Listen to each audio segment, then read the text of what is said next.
it's not the story, it's Brittaney. So, who was Brittaney, your beautiful daughter? There's one word that I always felt like was her word, and it was joy. She could walk into a room, she wouldn't really know anybody, but that first person that she met, there was this instant connection. She would just smile, and she could just change just how that person's day was going. She would make them laugh. She always had stories, right? She always had, let me tell you a story. A lot of them were stories.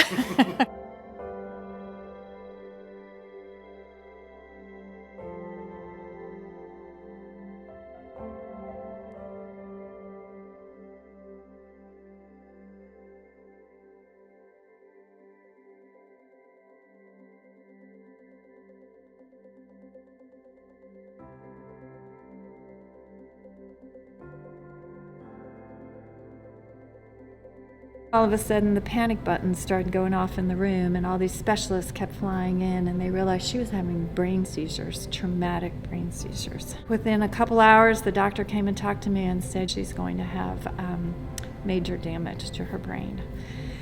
She wasn't going to be able to walk, talk. The doctor said that may never come back.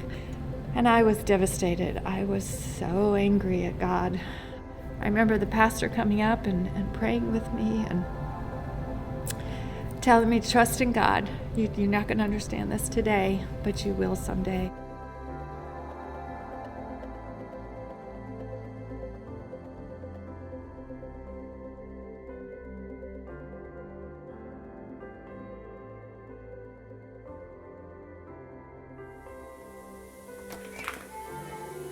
Hey there, how you doing? I'm Steve. Steve, Kim Hilt. Hey Kim, good to meet you. Thank you. Nice to meet you. Good This is to my meet you. wife, Maureen. Hey Maureen, it's great to meet you. Welcome. I'm glad you guys are here. Thanks for just opening up, your lives and Brittany's life. I love Brandy and the whole team. Aren't they amazing? Yes, I can't wait to meet her someday. One time we were in the hospital, and I think it was right after some of the chemo treatments, and we were getting ready for the stem cell, and it was a hard time for her. She was very, very sick. And one of the nurses came in, and she had a scarf on, so Brittaney immediately said, oh, she has cancer. There were no filters. So she would just say to her, so you have cancer? It would just come right out, and I wasn't sure how the nurse was going to react, and the nurse said, yes. And Brittaney said, well, I do too. God loves you, and he's going to take care of you. And she'd just start preaching it, and we'd be sitting back saying, who is this person? She was not bashful about talking about her faith. She never asked God why. I did 100 times, but she never did. And that was powerful to me, that God could give her that much courage. I got to go to a church conference. I decided I could bring Brittaney with me. Timing, schedule, and whatnot, I had an open slot. There were no classes, and Brittaney had saw a poster of Tim Tebow, and she knew who he was, and she said, oh, Mom, he's here somewhere, And I said, well, we have an hour. We can go listen to him. So it was so unintentional. We got in there, and of course, she wanted to sit in the front row. So she wanted to be all the way up close. Within 5 minutes, I was crying. Tim Tebow was explaining all about this event called Night to Shine. I didn't even understand what it was. All I knew, it was a dance for special needs, and it was like a prom, and it was nothing we had ever been able to do or be part of. And Brittaney's sitting next to me, begging me, are we gonna do this? Are we gonna do this? I said, yes, Pastor Drew said we can do this, it's definitely, and I was all in. I said, I don't care what it takes, we're gonna pull this off.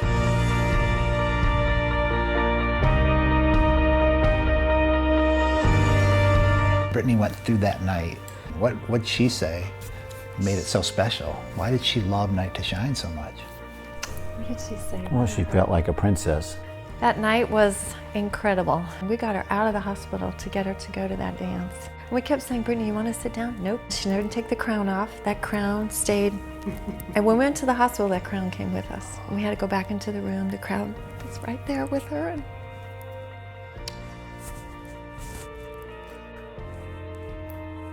when Tim does the video and tells each one of those kings and queens how much they're loved, and the buddies put the crown on, their whole attitude about the night changes. They all of a sudden, their statue changes. They stand up straighter and they just have these smiles on them. It's beautiful. That's a highlight for me. Just to see the excitement on their faces and the joy that just that night brings to them is incredible. And I know Brittaney lived for it. I just love that because just all that Brittaney was going through herself, she gave up of herself to help others. And that's a true glimpse of Christ. She taught us all how to view the world more, I think, how God wanted us to. Her greatest goal was, how do I share the love of Christ with others? I didn't know that night to shine was going to be her last time, that she was going to be with all of them. The night that Brittaney passed away, the doctor came running up to the room and she lost it. And I'm like, you're not supposed to do this. You're supposed to keep it together. And she just kept kind of asking, like, I don't understand. Like, this shouldn't have happened. This doesn't make sense based on kind of what we saw coming. But seeing how she responded to the ministers that had come up from our church and our family, and really Brittaney more than anything, was just another example of just Brittaney being the love of Christ to people. Brittaney's whole life was full of joy, and I wanted to remember her in a happy place, and I just knew there was a fear that was going to be there if we had like a regular funeral. I didn't think that was Brittaney's wish. I felt in the bottom of my heart that I wanted it to be a celebration. We were all going to wear pink. It was going to be a party. The kids all wanted to speak at the celebration. There were several other people that got up and spoke too about how much Brittaney had touched their life, and it was amazing. It was beautiful. All these kids came together. We all kind of said a prayer, and we said, we love you, Brittaney, and we released the balloons. And I said, what a beautiful way to end her life and to have joy that day.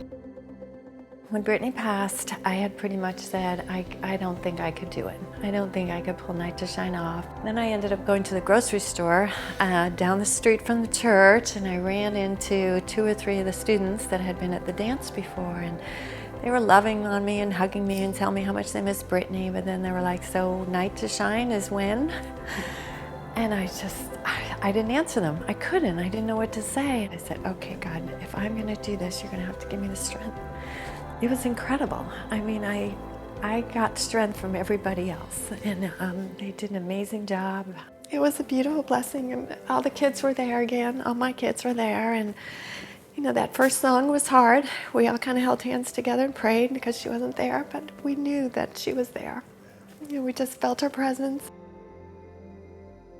I just think there was a reason why she was here for that first one. Yes.